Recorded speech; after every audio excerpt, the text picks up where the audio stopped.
Bismillahirrahmanirrahim. Assalamu alaikum dear Nurians. Hope you all are fine. I am Muhtar Ahmad, your science teacher from Noor School and College Mansehra.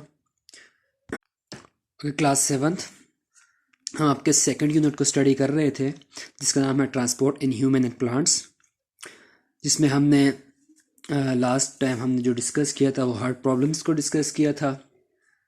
आज हम transport system में ही एक नया topic पढ़ने जा रहे हैं जिसका नाम है ट्रांसपोर्ट इन प्लांट्स।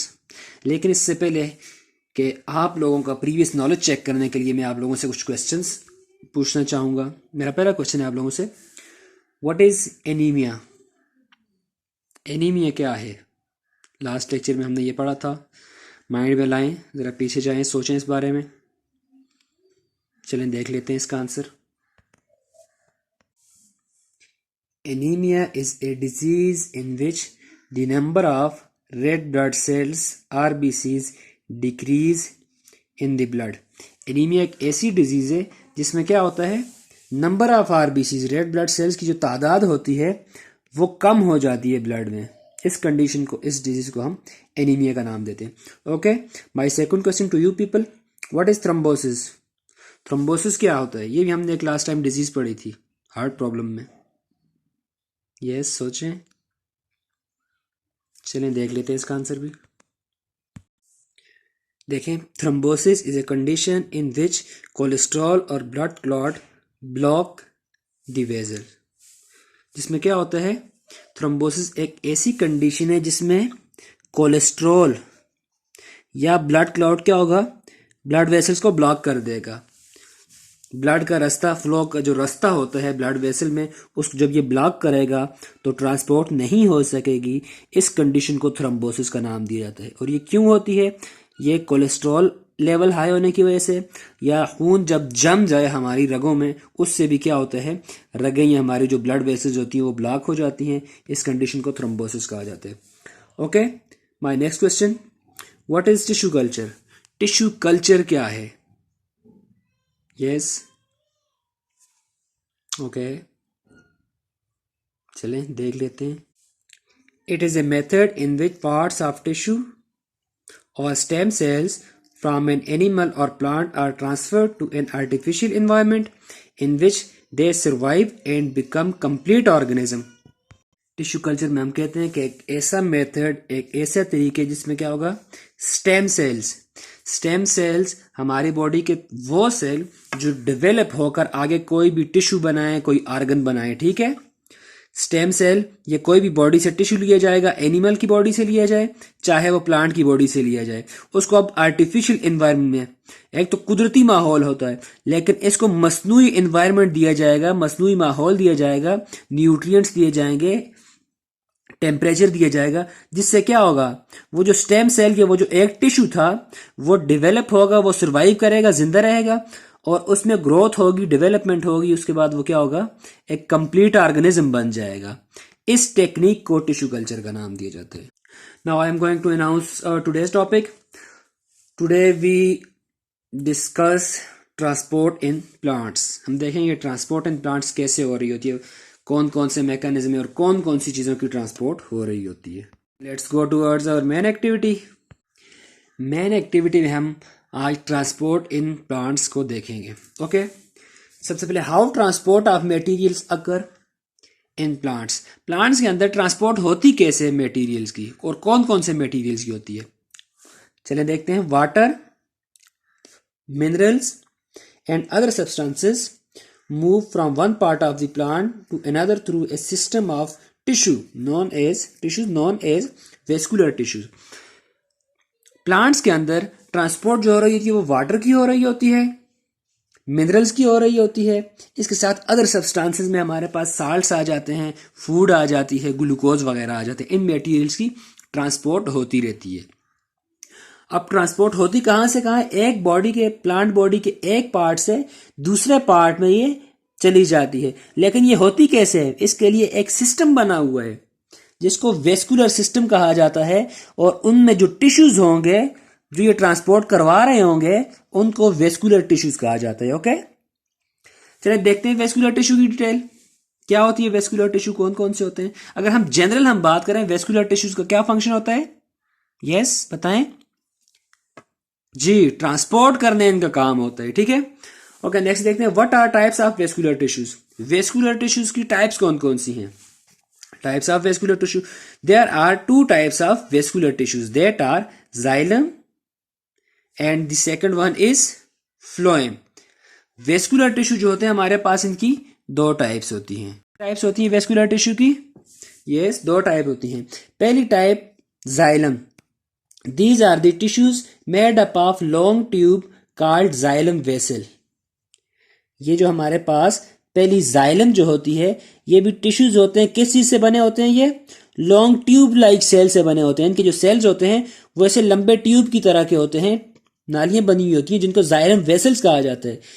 और इनका फंक्शन क्या होता है? Which transport the absorb water and minerals from the roots to stem and to leaves, to the leaves. क्या होगा कि पहले जाइलम की स्ट्रक्चर कैसी होती है, तो इनमें जाइलम वेसल्स मौजूद होती है जो ट्रांसपोर्ट करवा रही होती है। और जाइलम किस चीज की ट्रांसपोर्ट करता है? यस, किस चीज की ट्रांसपोर्ट करता है? जी, ये वाटर की और इसके साथ साथ मिनरल्स की ट्रांसपोर्ट करता है from roots to leaves and upper parts of body. Okay जी, क्या फंक्शन है जाइलम का? जाइलम ट्रांसपोर्ट करता है वाटर की from roots to upper parts of body. Okay, next है फ्लोएम, दूसरा जो हमारे पास टिश्यू है। These are made up of long cells having pores. इनके जो सेल्स होते हैं वो भी लंबे होते हैं लेकिन उनमें पोर्स मौजूद होते हैं।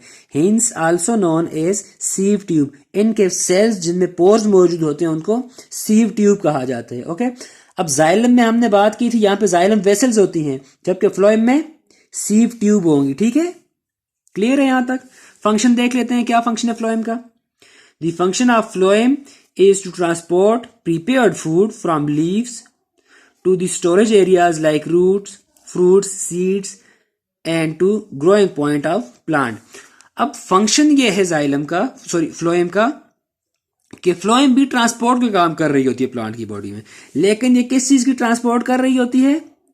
प्रिपेयर फूड की, प्रिपेयर्ड फूड की। ऐसी फूड जो पत्तों में बनती है, प्रिपरेशन होती है, फोटोसिंथेसिस की मदद से फूड बनती है लीव्स में, और फिर उसको ट्रांसपोर्ट करना होता है स्टोर करने के लिए। और स्टोरेज एरियाज कौन कौन से हैं प्लांट की बॉडी के? रूट्स भी हो सकती हैं, जैसे आप देखते हैं कैरेट, रेडिश, इसकी रूट्स जो होती हैं उनमें फूड स्टोर होती है। इसी तरह फ्रूट्स, जैसे हमारे पास एप्पल, मैंगो वगैरह हैं, उनके फ्रूट्स में फूड स्टोर होती है। इसी तरह हम जब सीड की बात करते हैं तो जैसे हमारे पास मेज है, मक्की, गंदम, इसके अलावा हमारे पास जो पल्सेस हैं, दालें हैं, उनके सीड में, बीजों में फूड स्टोर होती है। और इसके साथ साथ जो ग्रोइंग पॉइंट्स होते हैं, ग्रोइंग पॉइंट्स, जैसे ये हमारे पास कोई भी प्लांट है, अब यहां से इसमें ग्रोथ हो रही है, ये बड़ा हो रहा होता है यहां से ऊपर की जानब, इसकी लेंथ में इजाफा हो रहा होता है, इसकी चौड़ाई में इजाफा हो रहा होता है। अब ये इसके ग्रोइंग पॉइंट्स होते हैं, इनको भी एनर्जी चाहिए होती है, इसीलिए ये फूड यहां तक आती है, अपर पार्ट्स में भी आती है, ग्रोइंग पॉइंट्स में भी आती है, और यहां पे आने के बाद टूटती है और एनर्जी दे रही होती है। ठीक हो गया यहां तक? ओके स्टूडेंट्स, अब मुझे बता दें कि फ्लोएम का फंक्शन क्या है?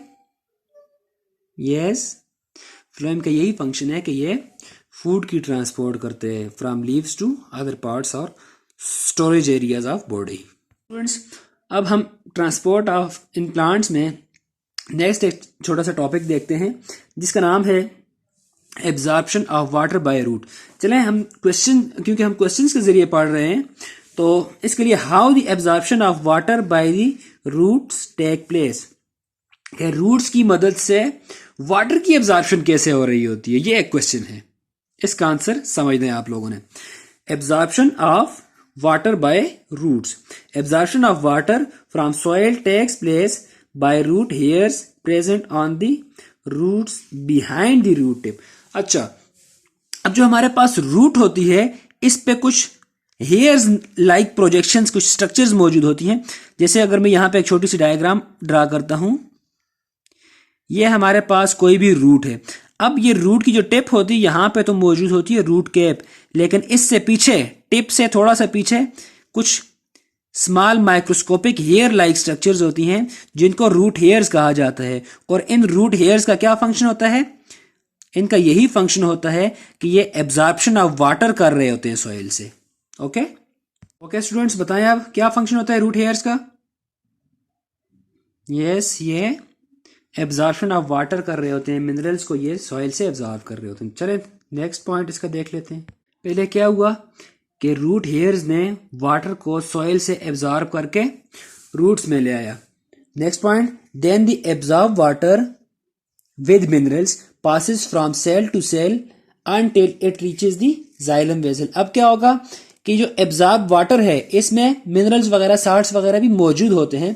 ये एब्जॉर्ब वाटर अब क्या होगा, एक सेल में, फिर दूसरे सेल में, फिर तीसरे सेल में, चलते चलते जब तक ये जाइलम तक नहीं पहुंच जाता, ये एक सेल से दूसरे सेल में पास ऑन होता रहेगा और एट द एंड क्या होगा, ये जाइलम वेसल्स तक पहुंच जाएगा।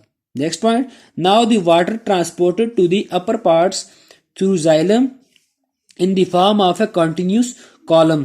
अब क्या होगा कि जाइलम तक पहुंचने के बाद, जैसे ही जाइलम तक पहुंचा वाटर, तो जाइलम से ये क्या होगा, फिर इसकी अपवर्ड मूवमेंट होगी, अपर पार्ट्स की जानिब इसकी वाटर की ट्रांसपोर्ट होगी, क्योंकि जाइलम का यही फंक्शन होता है कि ये लोअर पार्ट से वाटर को अपर पार्ट्स में लेके जा रहा होता है। ठीक है, और एक कंटिन्यूस कॉलम, जैसे यहां से वाटर जाइलम तक आया, अब यहां से एक कंटिन्यूस कॉलम होगा जो अपर पार्ट्स तक वाटर को लेके जाएगा। चलिए इसकी डायग्राम देख लेते हैं। ये देखें बच्चे, ये जो आपको कुछ स्ट्रक्चर नजर आ रही है जो बाहर की तरफ निकली हुई है, एक्चुअली ये रूट हेयर है। ये क्या है, ये रूट हेयर है। अब इसके साथ ये सॉइल पार्टिकल्स अटैच जो आपको डार्क कलर के नजर आ रहे हैं, इनमें वाटर होता है। यहां से रूट हेयर वाटर को एब्जॉर्ब करके जो नेक्स्ट सेल्स होते हैं उनको कॉर्टिकल सेल्स कहा जाता है, इन सेल्स में आ जाता है। ये देखें, ये जो आपको डार्क कलर नजर आ रहा है सेल में, एक्चुअली ये वाटर है। अच्छा, ये इस पाथ को वाटर फॉलो कर रहा है रूट हेयर से कॉर्टिकल सेल्स, कॉर्टिकल सेल से एक सेल से दूसरे सेल, दूसरे से नेक्स्ट तीसरे सेल। इनकी जो सेल वाल्स होती हैं, इनमें यहाँ पे पोर्स मौजूद होते हैं जिनसे वाटर क्या होता है, एक सेल, फिर दूसरे, तीसरे, चौथे, करते करते ये पहुंच जाता है जाइलम तक। ये देखें यहाँ पे ये जाइलम आपको नजर आ रही है और इसके साथ ये फ्लोएम है। अब जाइलम तक जैसे ही वाटर पहुंचा है, तो जाइलम तो हमने कहा था ये ट्यूब्स होती हैं इनमें, तो जाइलम तक पहुंचने के बाद ये अब यहां से कंटिन्यूस कॉलम की फॉर्म में ऊपर की जानिब क्या होगा, मूव करेगा। ठीक है, यहां से ऊपर की जानिब जाएगा, प्लांट के अपर पार्ट्स में जाएगा। ये है वाटर की एब्जॉर्प्शन रूट हेयर से जाइलम तक। ठीक है जी, क्या फंक्शन होता है रूट हेयर्स का? फंक्शन क्या होता है जी, absorption of water from soil. Okay good. Okay नूरियंस, नेक्स्ट जो हमारे पास टॉपिक है वो है फ्लो ऑफ वाटर, जिसको हमने movement of food, water and gases through plants में डिस्कस करना है। How the flow of water takes place in plant body, कि प्लांट की बॉडी के अंदर फ्लो ऑफ वाटर कैसे हो रहा होता है, वाटर कैसे फ्लो कर रहा होता है प्लांट की बॉडी तक। तो कैसे आया हमने ये भी डिस्कस कर लिया, ये हमने देख लिया। अब हमने ये देखना है कि बॉडी तक आने के बाद ये क्या होगा, कि कैसे ये एक प्लांट के एक पार्ट से दूसरे पार्ट में ये कैसे ये रूट से आएगा, लीव्स तक कैसे आएगा। ओके, इसको समझते हैं। Water flows in a continuous stream through the plant. क्या होता है कि वाटर कंटिन्यूसली एक फ्लो, इसका फ्लो हमेशा रहते हैं, कंटिन्यूस होता है प्लांट की बॉडी के अंदर। Water absorb by roots and transported from roots to leaves by xylem tissues. अब क्या होगा कि वाटर जो एब्जॉर्ब किया है रूट्स ने, उसकी ट्रांसपोर्ट होगी कहां से, रूट से लीव्स तक उसकी ट्रांसपोर्ट होगी। और रूट से लीव तक कौन सी चीज लाएगी, अभी हमने पढ़ी हुई है, ट्रांसपोर्ट ऑफ वाटर जितनी भी होती है वो जाइलम टिश्यू कर रहे होते हैं। अच्छा, जाइलम टिश्यूज क्या करेंगे, रूट से लीव्स तक वाटर को लेके आएंगे। Next point, water diffuses out of stomata. अब क्या होगा कि वाटर स्टोमेटा से ही डाइफ्यूज हो जाएगा, स्टोमेटा से निकलकर बाहर चला जाएगा, एटमॉस्फेयर में चला जाएगा। स्टोमेटा क्या होते हैं जी, स्टोमेटा क्या होते हैं आपको पढ़ाई हुई है चीजें, बार बार ये चीज आपको पढ़ाई हुई है। हमने कहा था कि कुछ स्मॉल ओपनिंग्स होती हैं प्लांट्स के जो लीव्स होते हैं उनके लोअर एपिडर्मिस पे। Okay, next point, evaporation of water from the leaves is the main force which moves the water through the plant body. अब क्या होता है कि एवोपरेशन का एक प्रोसेस हो रहा होता है। एवोपरेशन मीन कि वाटर का लिक्विड फॉर्म में गैसियस फॉर्म में कन्वर्ट होकर उड़ जाना, इस प्रोसेस को एवोपरेशन कहा जाता है। ठीक है, अब होता क्या है कि लीव्स, जो हमारे पास लीव्स होते हैं उनमें एवोपरेशन का प्रोसेस हो रहा होता है। ये देखें, लीव्स के अंदर एवोपरेशन का प्रोसेस हो रहा होता है। जो वाटर लीव्स में मौजूद होता है वो वहां से एटमॉस्फेयर में चला जाता है, हमारी फिजा में चला जाता है, जिससे क्या होता है कि एक पुलिंग फोर्स जनरेट होती है, खींचता है जो वाटर चला गया है। फॉर एग्जाम्पल ये देखें, यहां पे आपके पास ये कोई भी प्लांट है फॉर एग्जाम्पल, अब यहां से वाटर ऊपर आया, एक वाटर का मॉलिक्यूल यहां से रिमूव हो गया। अब जो पिछला मॉलिक्यूल था वो क्या करेगा, इस वाटर की जगह ले लेगा, ये बाहर चला जाएगा, फिर पीछे वाला इसकी जगह ले लेगा। इस तरह एक पुलिंग फोर्स जनरेट होगी, एक फोर्स होगी जो क्या करेगी, वाटर को मूव करवा रही होगी। नेक्स्ट पॉइंट देख लेते हैं। This evaporation of water from leaves is called transpiration. Transpiration किसे कहते हैं? एवोपरेशन ऑफ वाटर, वाटर का एवोपोरेट होना, लिक्विड फॉर्म से गैसियस फॉर्म में कन्वर्ट होकर लीव्स में जो स्टोमेटा होते हैं उनसे रिमूव हो जाना, निकल जाना, इस प्रोसेस को ट्रांसपायरेशन का नाम दिया जाता है। ओके, क्या होती है transpiration? Yes, evaporation of water from leaves to atmosphere. Okay, diagram इसकी भी देख लेते हैं। ये देखें बच्चे, यहां से वाटर जो है वो एंटर हो रहा है प्लांट की बॉडी में। अब यहां से एक पुलिंग फोर्स के जरिए से ये ऊपर की जाने जा रहा है, जिसमें फोटोसिंथेसिस होती है, और यहां से लीव से एवोपरेशन हो रही होती है वाटर की, लीव से बाहर निकल रहा होता है पानी, और जो नेक्स्ट जो हमारे पास वाटर होता है वो आहिस्ता आहिस्ता इस पुलिंग फोर्स की वजह से अपर पार्ट्स में चला जाता है। ठीक है, यहाँ पे ये लिखा हुआ भी है, the transpiration stream pulls water up the stem. ये स्टेम की जानिब, ऊपर की जानिब वाटर को फिर पुल कर रहा होता है, खींच रहा होता है, ये फोर्स एक जनरेट हो रही होती है। ओके स्टूडेंट्स, जो हमने नेक्स्ट स्टडी करने टॉपिक देखना है वो है ट्रांसपोर्ट ऑफ फूड, कि फूड की ट्रांसपोर्ट कैसे हो रही होती है। How the transport of food in plants take place. तो देख लेते हैं इसका पहला point, transport of food. Food prepared by the leaves is transported to the other parts of the plant by phloem tissue. अब फूड बनती कहाँ पे जी, प्रिपरेशन ऑफ फूड कहाँ पे हो रही होती है, प्लांट के किस पार्ट में हो रही होती है? यस, लीव्स में हो रही होती है। फोटोसिंथेसिस के प्रोसेस के जरिए लीव्स क्या करते हैं, फूड प्रिपेयर करते हैं। अब ये फूड क्या होती है, ट्रांसपोर्ट इसकी जो हो रही होती है वो फ्लोएम टिश्यू के जरिए हो रही होती है। ठीक है, फ्लोएम जो वेस्कुलर टिश्यू हमारे पास होते हैं उनके जरिए हो रही होती है। नेक्स्ट पॉइंट हमारे पास translocation, the movement of food from the leaves to storage areas and growing areas or growing points is called translocation. Translocation किसे कहते हैं? ट्रांसलोकेशन से मुराद एक ऐसा प्रोसेस प्लांट्स के अंदर जिसमें क्या हो कि मूवमेंट ऑफ फूड हो रही होती है, फूड की मूवमेंट हो रही होती है from leaves to storage areas, पत्तों से, क्योंकि पत्तों में तो ये बन रही होती है, इसीलिए पत्तों से ये मूव होगी स्टोरेज एरिया। जैसे हमने लीव्स की बात, हमने फ्लावर की बात की, हमने सीड्स की बात की, हमने फ्रूट्स की बात की, तो इन एरियाज को स्टोरेज एरियाज कहा जाते हैं। अब यहां से जो मूवमेंट होगी लीव से स्टोरेज एरियाज तक, फूड की जो मूवमेंट होगी उसको हम नाम देते हैं ट्रांसलोकेशन का। ओके, क्या है ट्रांसलोकेशन? यस, फूड की movement from leaves to yes growing areas और स्टोरेज एरियाज। ओके, नेक्स्ट हमारे पास इसके जो लास्ट सब टॉपिक है, what is the process of gases exchange in leaves, कि गैसियस एक्सचेंज का जो प्रोसेस होता है लीव्स के अंदर वो कैसे हो रहा होता है, गैसियस एक्सचेंज इन लीव्स। चलें देख लेते हैं इसको। For the purpose of respiration plants take in oxygen, O2 mean oxygen, and give out CO2। CO2 जो है हमारे पास कार्बन डाइऑक्साइड का फॉर्मूला है। ओके, एक कार्बन और 2 ऑक्सीजन इसमें मौजूद होते हैं। CO2 mean carbon dioxide. अब क्या होगा कि जब प्लांट्स को रिस्पिरेशन के पर्पस के लिए, रिस्पिरेशन क्या होती है?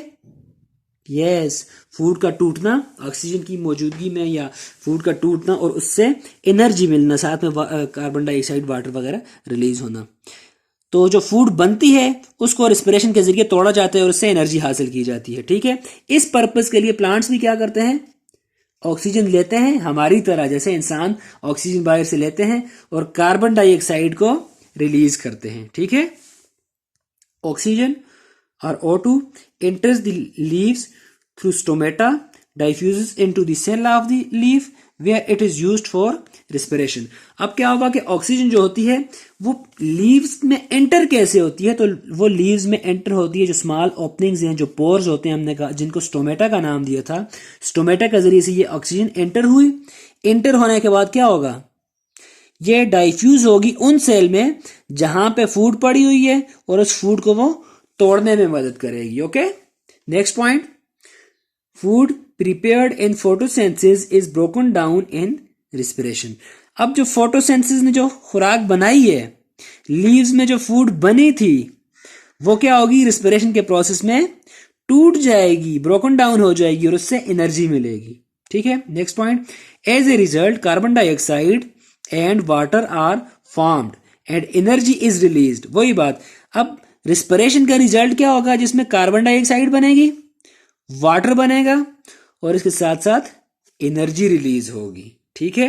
Next point, this water and carbon dioxide diffuses out from the stomata of leaves. अब ये जो कार्बन डाइऑक्साइड और वाटर बने हैं, इनको बॉडी से रिलीज करना है, प्लांट बॉडी से निकालना है, तो ये उन स्टोमेटा के जरिए से जो लीव्स के लोअर एपिडर्मिस पे मौजूद होते हैं उनके जरिए बॉडी से निकल जाएंगे। ओके स्टूडेंट्स, ये हमारा आज का टॉपिक था, इसको समअप कर लेते हैं। Transport in plant take place by vascular tissue that are phloem and xylem. Phloem और जाइलम हमारे पास वेस्कुलर टिश्यू होते हैं प्लांट के केस में, और जो क्या करते हैं, ट्रांसपोर्ट कर रहे होते हैं। Xylem is responsible for the transport of water and phloem is responsible for the transport of food. Xylem जो है ये वाटर की ट्रांसपोर्ट के लिए और फ्लोएम जो है ये फूड की ट्रांसपोर्ट के लिए होते हैं। Absorption of water from soil is takes place by the root hairs. Root hairs, root के ऊपर ऐसी स्ट्रक्चर्स होती हैं जो सॉइल से वाटर की एब्जॉर्प्शन कर रही होती हैं। The evaporation of water from the leave is called transpiration. Transpiration हमने एक प्रोसेस पढ़ा जिसमें हमने कहा था कि एवापोरेशन ऑफ वाटर होती है फ्रॉम लीव्स, लीव से वाटर एवापोरेट हो रहा होता है, इस प्रोसेस को हमने ट्रांसपायरेशन का नाम दिया था।